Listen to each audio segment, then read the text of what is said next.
Bonjour les amis, l'évangile de Matthieu chapitre 7, les versets 21 et puis 24 et 27. Aujourd'hui, Jésus nous rappelle à l'ordre.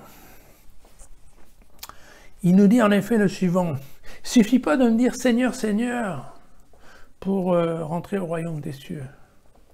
Encore faut-il faire la volonté de mon Père. »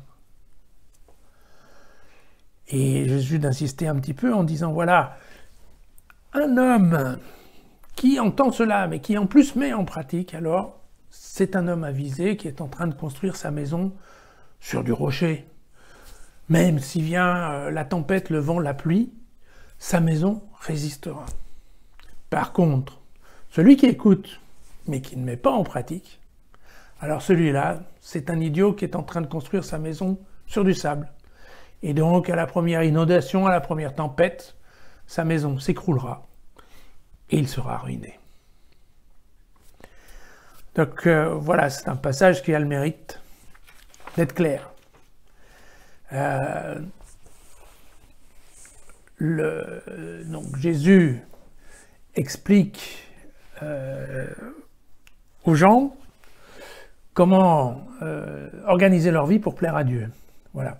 Donc c'est très clairement, il y a bien la question, il faut écouter les commandements de la Torah. Donc ça, c'est pas ça ce qui est en cause. Mais en plus, il faut mettre en place des actes. Le moulin à prière ne suffit pas.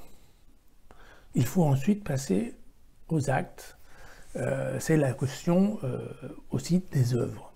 Voilà. Globalement, hein, c'est ce que nous dit actuellement le pape François. Il n'arrête pas de nous dire qu'être chrétien c'est bien, mais que vivre en chrétien c'est mieux. Il est évident qu'il y a des gens que ça dérange un peu, parce que il est plus facile de prier, d'écouter, d'aller à la messe, que effectivement de participer à une action, à une activité caritative ou autre.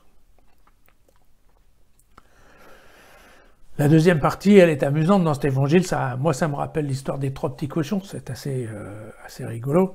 Mais je pense que bon, aussi, là, l'idée, c'est qu'il faut construire sa vie sur des vraies valeurs humaines plutôt que sur le sable mouvant de la mode, de ce qui plaît aujourd'hui, qui ne plaira pas demain et qui est mouvant comme certains sables du même nom.